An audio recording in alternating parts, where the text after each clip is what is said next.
Yeah. Okay. All right. So, William, tell me a little bit about Battle of Souls. Okay, so Battle of Souls came up about, me and my friend, my partner, we play a lot of games like Magic and Yu-Gi-Oh! And stuff, and it's kind of funny because we came about a new rule set that came up in Yu-Gi-Oh! That kind of made us irritated, so we decided, screw it, let's make our own game. Right. So it started off just an idea, we started throwing some things around, and then eventually that idea started molding into an actual concept, and then from there it went into a full game. And then we brought in one of our artists that was working on one of the other games, and we just kind of went from there. And eventually, we came up with cards. Great. So Awesome. So, I don't know Yu-Gi-Oh, so I'm not going to ask you what the specific what the specific rule they came up with. I know Pokemon, I know Magic the Gathering, but what was the thing that kind of like inspired you to say, like, this theme works and everything like that? Because I'm always interested in how people come to a theme that is something that's interesting to them. Well, we threw around a couple of ideas. We said, okay, do we want to do fantasy? Do we want to do real? Do we want to do this or that? I really like historic warriors, so mostly samurai. Yeah. And so I threw it. Hey, let's do immortal beings that are bringing up ancient souls from old warriors and stuff like that. Gotcha. So, okay, let's try it out. And then I wrote up a kind of draft of a story on it, and it sounded pretty good, so we went with it. So we decided to go with ancient warriors. So everything basically, put everything from the gunpowder age going back as far in time as we possibly can. Okay, gotcha. Okay, all right, well, cool. I like that idea. So show us the game. So the game itself here, this is actually the box that we're going to be giving to our backers on Kickstarter. So this particular box has 209 cards inside of it. Okay. Enough to make five decks out of the one box. Has 40 cards. So 40 up to five people can play the game at once? On this one box, yes, but you can play up to 10, 20. It depends how many people you want to go. Oh my gosh. Yeah. Okay. Well, I think the most we did was 10. Okay. And that is hectic and interesting and extremely fun. Okay. All right. And one minute you're pals, next minute screw you. I'm gonna make you go down now. Okay, got it. So in this particular card box, we have both samurai and Viking cards inside here. So you see the artwork. Some of this is samurai, some of this Viking type of artwork. There are 7 types of cards inside the game. We have your warrior. We have a warlord. As you can see some of these cards. Okay. There is battlefield cards. There are legendary warriors, which are your highest ranked warriors you can get. There are tactic equipment cards. And there are tactic cards, and then the last ones are elite warriors. So 7 types of cards. There's 4 fighters and 3 support cards. The way it works is your fighters are basically like ranking up. They're gaining experience. So every time you get a kill, we give them a kill counter, which can be done by dice, it could be done by tokens, pennies, coins, whatever you want to do. Right. When your warrior, which is your lowest rank, gets enough kill counters, then it can go up to an elite warrior. When an elite warrior gets enough, then it goes up to a warlord, things like that. Okay, so there's an upgrade process. Right. So it's kind of like he's gaining experience again, promoted up to a higher ranked warrior. He becomes him. That looks like an upgrade. Yeah. Each one gets stronger and stronger. With your elite warrior, you basically need about 5 kills, and it becomes a warlord. The legendary warrior is our highest rank, and is also the most difficult one to get out. Because for the legendary warrior, you need a warlord that has 7 kill counters, plus you need an elite warrior and a warrior on your field, and you sacrifice all 3 of them to bring him out. Got it. The reason we made him so powerful or so hard to come out is because he's so powerful. If this was any other game that liked to ban cards, he'd be banned as soon as they finish printing them. Oh, okay. But we're not going to do ban cards in our game. Okay. And then you have your support cards, tactics and equipment and battlefield cards, which all kind of help support your troops. Some will either reduce or increase attack points or rest points so that you make your guys stronger or weaker, or make your opponents weaker. And a bunch of other different things, a lot of different effects that they have. Got it. With our game, it takes away from the starter deck and booster pack thing. We're not doing that. That's like the trading card game. We call it as an extensible card game. Extensible card game. Okay. Every pack that you get, every box that you get, is a complete set of whatever warrior groups inside there. Okay. So this particular one that we're going to be pushing on Kickstarter is a deluxe box. Gives you both samurai and Viking, and it gives you every single warrior, every single card that we have in the game for Viking and samurai. Right. And the nice thing about it is that on the back of the box you have a list of every single card that there is, so you know exactly what you're getting. There's no randomization. There's no rares. There's no anything like that. Sure. You know exactly what you're going to get when you get it. And every time when you bring up a new set, we're going to introduce a new warrior group. So we have Aztec and Viking and Samurai right now. If our Kickstarter is successful and we hit our stretch goal, we're going to also include Aztec warriors for free. Oh, in the box, okay. Yeah, there'll be a separate box. There'll be another box with Aztec warriors. And as we release new ones, Mongolian warriors, Chinese warriors, Inca, and all kind of things, basically as many as we can find. Got it. We'll release new sets, and that's a whole entire warrior group right there that you can play with.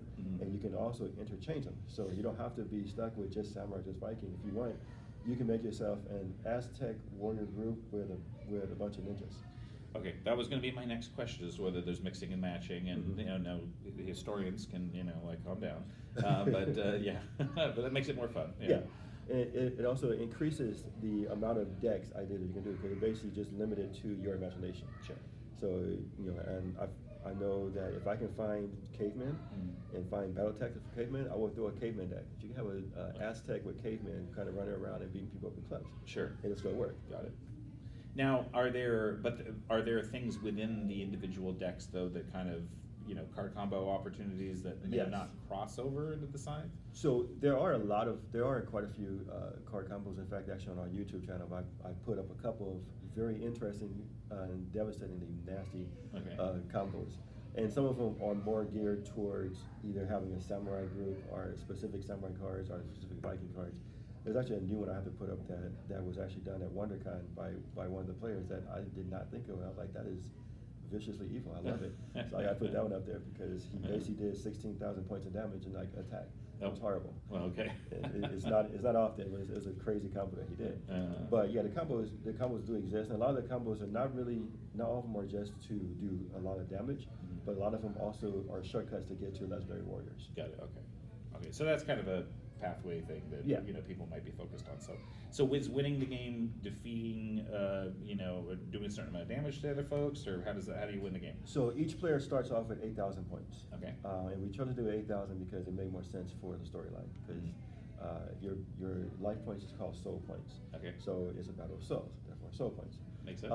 And the tournament that you're basically competing in, which is the battle of souls, is to be the first person or the person to have the most or control the most souls, the most soul points of souls.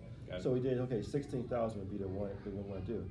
There's some old school Magic players who don't like the big numbers, and they kind of got on my case about having so many big numbers, and all I had to say to them is just take off the last 2 digits, and now you have double digits, you'll be fine. But having works that way. Yeah. Having 16 soul points or having 16 collected souls to 16,000 just sounded better. 16,000. Yeah. Just for the gist of it. But each player starts off with 8,000 points. Yeah. And the way the game works is every time you do damage to your opponent, you gain that much life points back. So you're basically stealing soul points from them and you bring it to yourself. Ah, gotcha. So the first person to get to 16,000 soul points wins. Now this is the same if you're playing 2 people or if you're playing 20 people. And we had a game in Vegas at VivoCon we had a 5-person game playing. And with one girl, she played an effect that deals 500 damage to her opponents. So all 4 of her opponents took 500, she gained 2,000. Because she gained a combination of everybody. Got it, okay. But then also at the same time, if in a multiplayer game or any kind of game, if you pay for an effect, the amount of life points you paid goes to your opponent. So the life points are always going to go one way or other. Gotcha. How is that tracked? How do you know that you have 2,000 points that you, for example, she got? There's different ways to track it, but also one of the things that I put together was I built an app. Oh, very nice. Okay. Right now the app is only available on Android. Makes sense, yeah. Just because I can't afford Apple just yet. But yeah, we have an app right here that can actually track up to 10 people. Got it. Okay. On one app. We do have one app. This one is not on the App Store on Google Play. Sure. This one you can get it straight from our website. Right. Just because some changes made in Google Play that made it where I can't update the app anymore. Right. But there is an app on Google Play that only tracks for 2 people though. Ah, okay. But either one, you can look for the Battle of Souls SP counter, and you'll be able to find it there. And this one, we have a link on our website. You can go and get it from there. Got it. Okay, that's cool. So it makes it easier to keep track of the life points, and it does all the calculations for you, and even tells you who wins at the end of it. Great. All right, sounds cool. All right, so what do we do to set up? So I bought in two already made decks for this. Sounds good. Try it out. Yeah.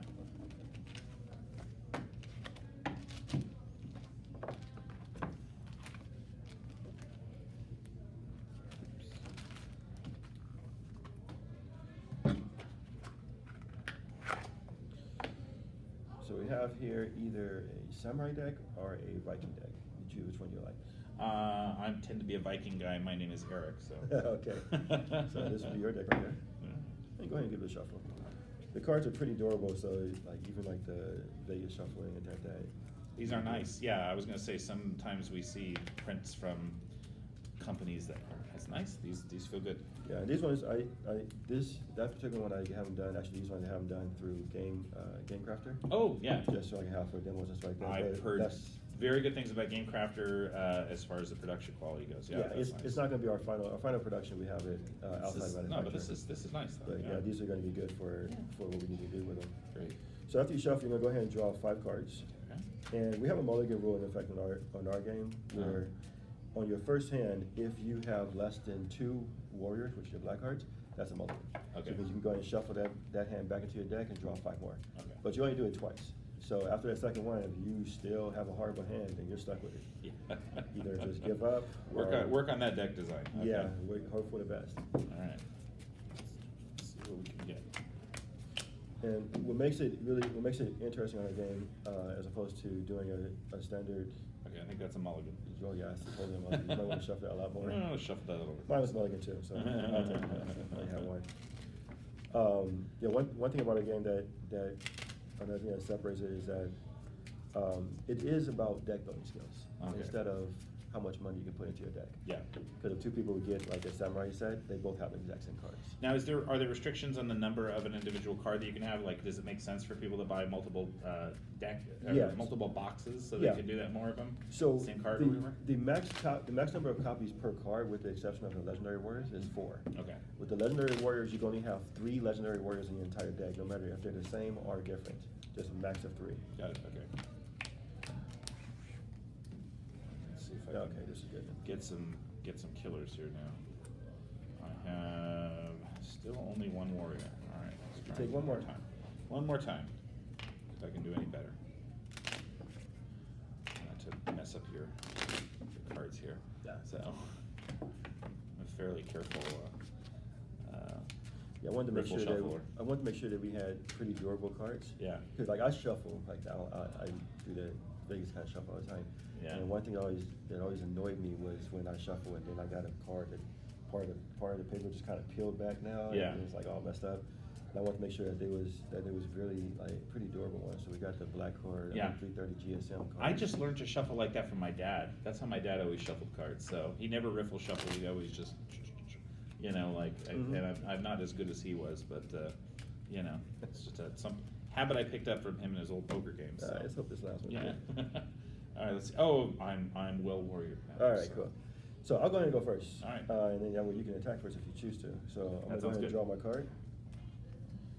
And I'm going to put out Hero's Burial Ground, which is a battlefield card. Mm-hmm. So remember, not only one battlefield can be in play at any time. Okay. So if you put one out, then my battlefield gets destroyed. Got it. Okay. This particular one allows me, anytime a warrior or an elite warrior is destroyed by battle or card effect and sent to the discard pile, it gets a counter. When it gets 7 counters, I can sacrifice it and put on a legendary warrior from my hand or my deck. That's a special deploy. Okay. So I don't really like that battlefield. Oh no, you like it. It's good. I like it. All right, and I'll play out a 1300 attack warrior and then pass over to you. Okay, so they can't. Is it like summoning sickness? They cannot attack the first turn. The only time they cannot attack the first turn is when you first start the game. So just like most games, like where the first person to draw cannot attack until the last person got their first draw. Got it. Okay. So that's why I went first, and then that way you do your draw. So you mentioned first. that, yeah. But then after that, you can attack as soon as they come out and play. There's no summoning sickness on that part. All right, sounds good. Okay, so on my turn, I can play any number of cards, or You can play any number of equipment or tactic cards. Mm-hmm. Only 1 fighter can come into play per turn. That's a normal deployment. There Okay. are options for special deploy, Got it. especially with the Viking deck. But other than that, with your equipment cards, you can play it face down and use it for later, but you can only activate it during your turn. Got it. Okay. And you cannot activate it during your battle phase. Got it. With the tactic cards, you put them always face down. Okay. And you can't activate that same turn, but after that, you can activate it anytime you want. Okay, so let me see if I get this right. So I have Borgid, who's looks like a pretty solid guy. Although I don't know about holding his axe that way. And so if I want to attack, are you able to defend? You choose which fighter you want to attack. Okay. So like I have a 1300. If I had say another one, you can choose which one you want to kill. Got it. Okay, so I can attempt to attack him and try to defeat him. And I do 1500, and To my 1300. That's his attack. His attack. If they are like this attack position versus attack position, right? Then it's attack value versus attack value. Got it. If one is in rest position, otherwise in Magic they call it tapping. Yeah. Then it's attack value versus the rest value, which the R is. Rest position. He's got a lower value. Okay. Right. Oh, I like that idea. So like right now he's in attack position, your guy's in attack position. So if you attack, it'll be your 1500 against my 1300. My guy would die. Got it. Your guy would survive.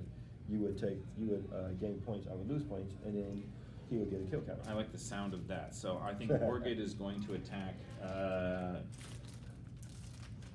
Inuo. I'm not going to try to pronounce that name. Yeah, the Viking is going to attack the samurai guy. Alright, so my guy is going to die. Okay. I get a counter on my hero's burial ground. Okay, got it. You get a counter on your guy because he killed. And now he's in a rest position because he's attacked. Okay, Right. all right. And then at the end of my turn, do I draw back up, or how does that work? So at the beginning of your turn, you draw your card, and then anybody who's in rest position, you switch them back over to attack position. Got it. Okay. All right. And I dealt what, 200? Okay. Now this is on your second main phase. If you have any other cards in your hand that you want to play, for example, tactic cards. Tactic cards, you want to get them on the field because you can't activate them from your hand. You have to be on the field first before you can activate them. Okay, but then they can just sit there, and You then can I put can them face bring them down up. and use them whenever you're ready to. So I can do that and be ready. Equipment to do cards, if you play them face up, you activate them right away. Got it. Or Okay. you can put them face down, which also serves kind of like a kind of like baiting them, because then your opponent doesn't know if you have a tactic card or an equipment card. You can be bluffing. Got it. Okay, that's interesting. Okay.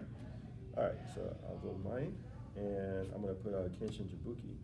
He is a 1500 attack, 1400 rest. Now your guy is 1200 rest, so I'm gonna attack him and kill him. So if I bring out my double duty, does this double my attack on the target fighter until the end of the turn? That one is one you want to use if he is in attack position. Only an attack position. It's better if you use an attack position because it only doubles the attack.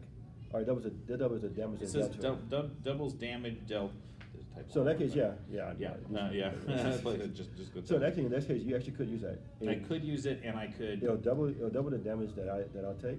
My guy can still kill your guy though because he would still die though. Okay. But you'll still do damage back to me. Got it. The best way to use that card is when you're in attack. The reason why is because then, let's say it's 1500 to my 15, or let's say my guy was like 16, you'll double the damage to it. So you'll be able to kill it. Got it. And then not die. Okay, so this won't stop me from dying. Right. It won't stop me from dying. Because even though I have 2400, isn't that 2400 it versus doesn't, yours? It doesn't increase the amount of rest points you have. It just increases the amount of damage that it dealt to me. Got That it. dealt to my guy. So basically, like my guy would basically hit you at 1500 or 1500 with your 12, and instead of it basically taking 12, it took 24. But the number itself, the 1500 is still higher than the original rest on it.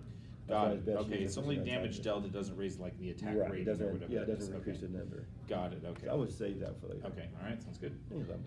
Okay. All right. So he's dead. So what is this? This. I use that for the kill counters. Okay. And the kill counter. What does that do for the So hero?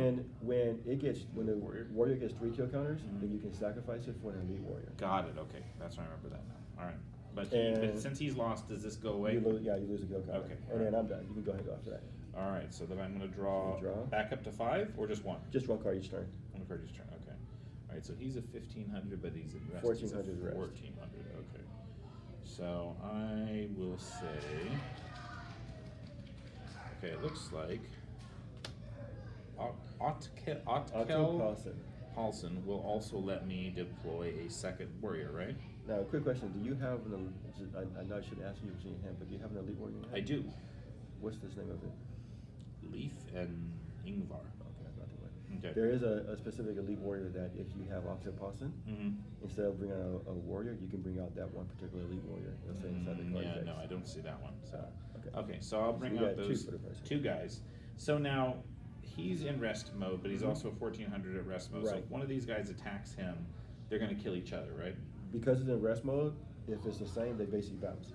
However, that will work now. Now that works. Because Okay. that will do the double damage to it and it will basically kill it. Okay, so sounds good. So let's do that So with my guy here dies. Olaf. He'll take a kill counter there, and then this gets discarded on the side. And then now I have nobody to protect me, so you could actually, if you wanted to, attack with him. And hit I can attack 1400. and hit you as well. So okay. Okay. All right, sounds good. All right, so I'll go, that's not gonna work. Put this one out. So I have a 1000 attack. He's kind of weak. Yeah. But, so what I'm gonna do is this, I'm going to actually attack Octo.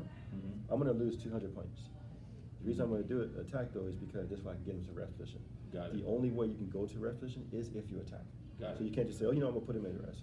We wanted to avoid that because that way you get people like, I'm just gonna keep him in rest for the whole entire game. I don't really want to do that. Sure. So I'm gonna take 200, he's in rest position.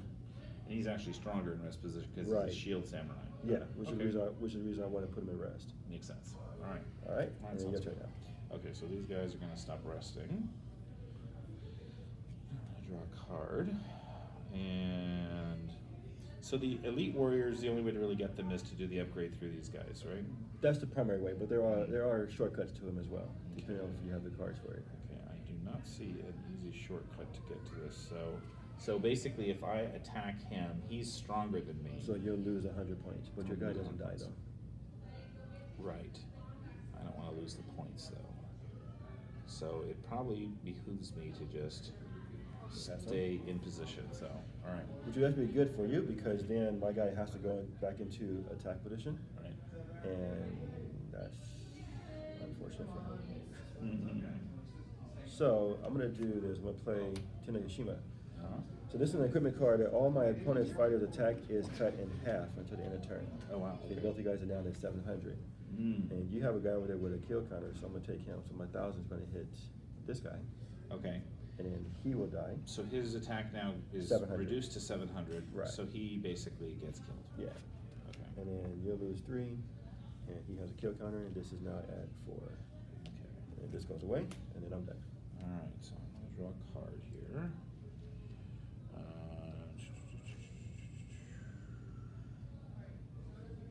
Okay, so it seems like this is one that makes sense for me to play. So if Otkel can attack here and then use a very long name, shield, not going to try that one at all, even though that's the Viking names, and those shouldn't scare me as much.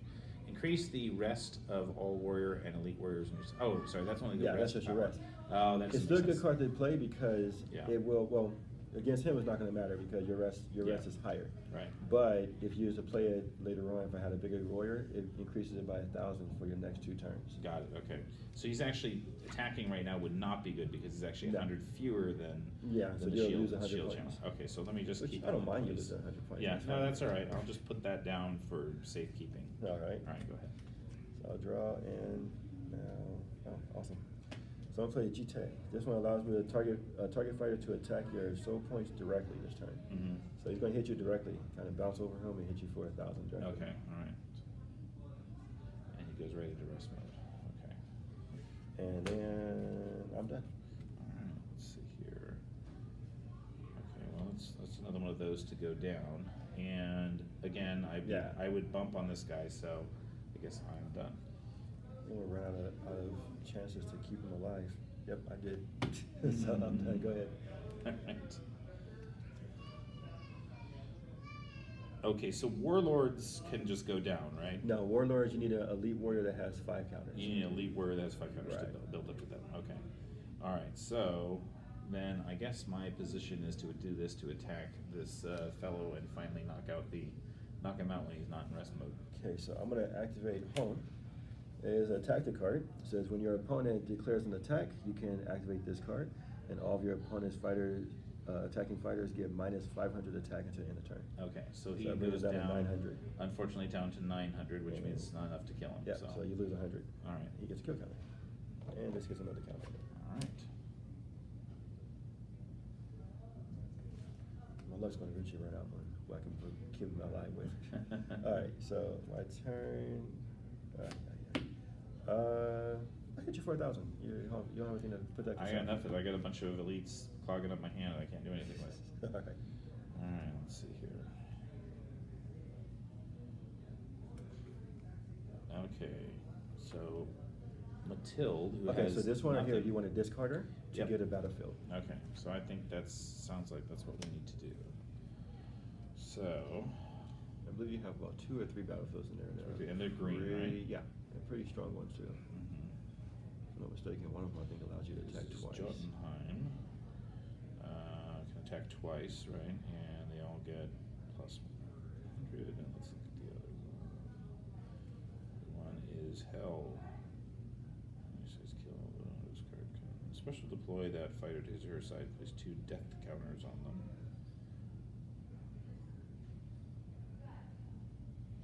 Okay, well, they both sound pretty good, but it seems like maybe attacking twice per turn is a good thing. So when I put this up, that destroys yours? Yep. Okay. So I'm going to lose my chance to get my legendary for free. Alright. Also with the shuffle, you get some warriors come out. So. Alright, yeah, I could use some warriors. Alright. Okay. That's that. Let's see what we got here.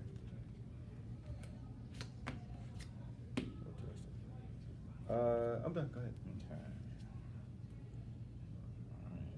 Alright. That is another one of these. Sort of sit down. Yeah, still have no warriors. So we're gonna put a new in by. They'll both hit you. 2,300. Okay. Where are we now? So after this, you have 51. I have 10,900. Okay. Okay, all right, here we go. You can. Oh, He okay. will let me search You the look deck for another for one. the same named warrior. Mm-hmm. So there's another Yeah, one. another in copy there? of him. Yeah. Okay. You special deploy that one. Here somewhere. Ah, there he is. Yep. All right.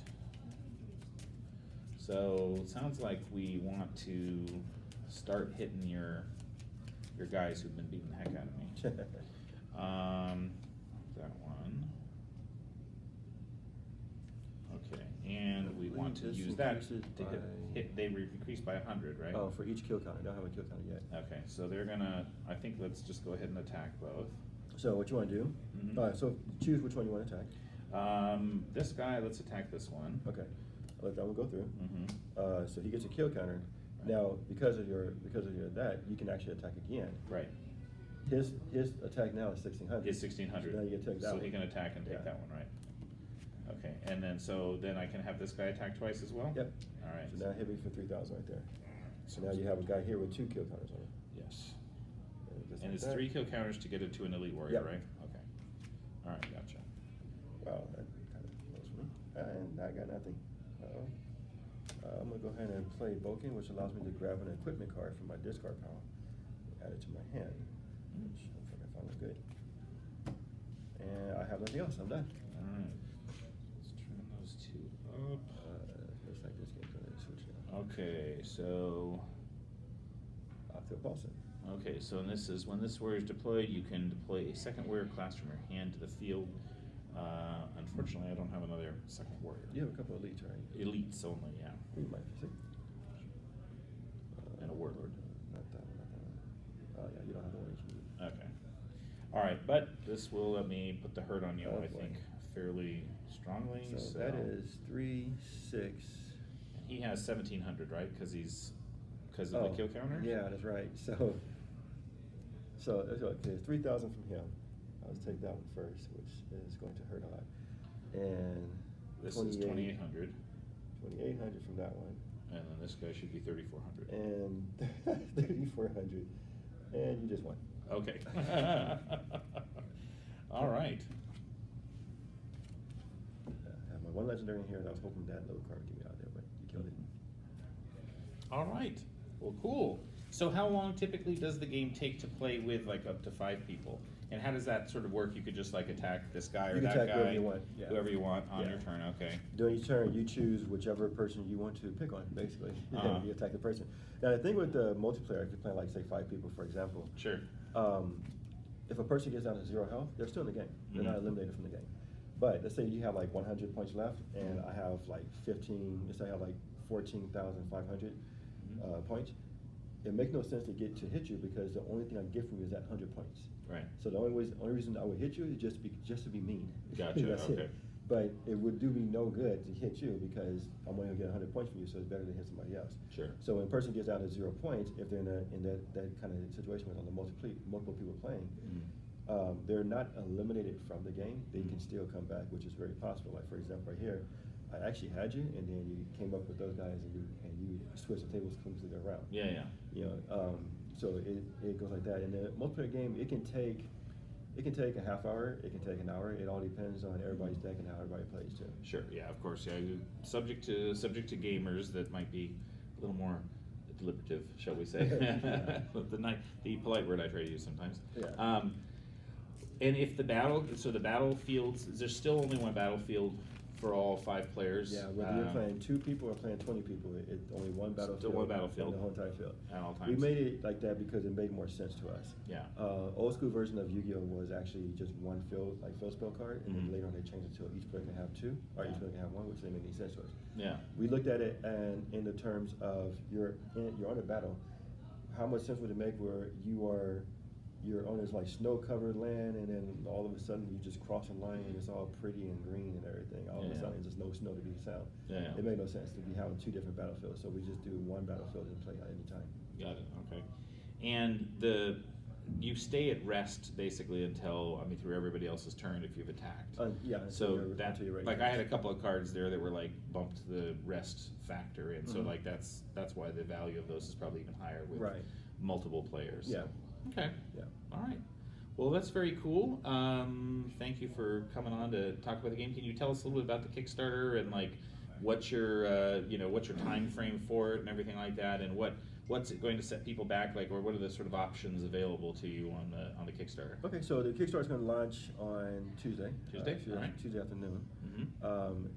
The goal that we're reaching for is 11,000, Okay. Which is going to be basically getting inventory and so forth that we need to get it out to everybody. Sure. The rewards, there are 3 rewards in there. Well, 4. There's of course a $1 reward as a thank you. When you send your thank you card, that's Always signed by nice. us. Yeah. But for the rest of the rewards, it's 25, 50, and 75. So the $25 reward will give you one of these boxes, Right. which is the lucky box gives you the Samurai and Viking in 1 box. Right. The $50 reward gives you 2 of them. For the $75 reward, it gives you 3 boxes, but we're also going to throw a 4th one in for free. Okay. So, because these ones, based on Kickstarter, we're selling them at essentially $25 per box, Sure. whereas the retail for it would be about $40 a box. Okay. So you get a pretty good discount on the Kickstarter. Yeah. That's good. And especially with the $75 reward, you actually get a box for free. Right. And each box is 209 cards, so it's a lot of potential decks that you can deck builds you can make there. Right. So you can vary things. We will ship domestic as well as international. The shipping will be included with the pledges that they do as well. Okay. All right. That's great. And how long is your window of time? For the We Kickstarter? are looking at probably 45 days. I want to kind of stretch it as close to Comic-Con as possible. Got it. Okay. Because we will be actually over at Comic-Con as well. Okay. Showing the game there as well. Great. In fact, actually, we'll be at Comic-Con. We'll also be over at Amazing Vegas in a few weeks, doing basically like a Vegas Comic-Con. Oh, okay. Fun. And then I'll be kind of telling people about it over at E3 in about 2 weeks as well. Very cool. And you have already stretch goals associated with another faction of the game. So I think you said Aztecs, Yeah. right? So that's already built out and everything like that, ready to go if the stretch goals hit. My artist is going to be working on the art for that. Okay, yeah. And it's only it's only 7, it's about I think 7, 8, 9, about 10, 11 cards artwork you got to do. Yeah. You notice that when you look at it, all of the warriors have the same artwork, all the elites have the same work like that. Yeah. We did it that way because it was easier for us. Because originally we was going to do everyone have a different one, but I realized after waiting about a year and a half and still not even getting a draft that wasn't going to happen. Yeah. So we decided, okay, let's just make it simple like this because the artwork is nice, but it's not the artwork itself that makes the game. It's rather the game is fun. fun. Yeah, yeah. Because we played the game at a card shop with just straight white cards with no coloring whatsoever, and they still enjoyed the game. So Yeah. the game with that is like fun. Sure. All right, sounds good. Well, hey, thank you, William, for so much for coming on the show. We'll get this up, and good luck with the Kickstarter. Thank you. Yeah.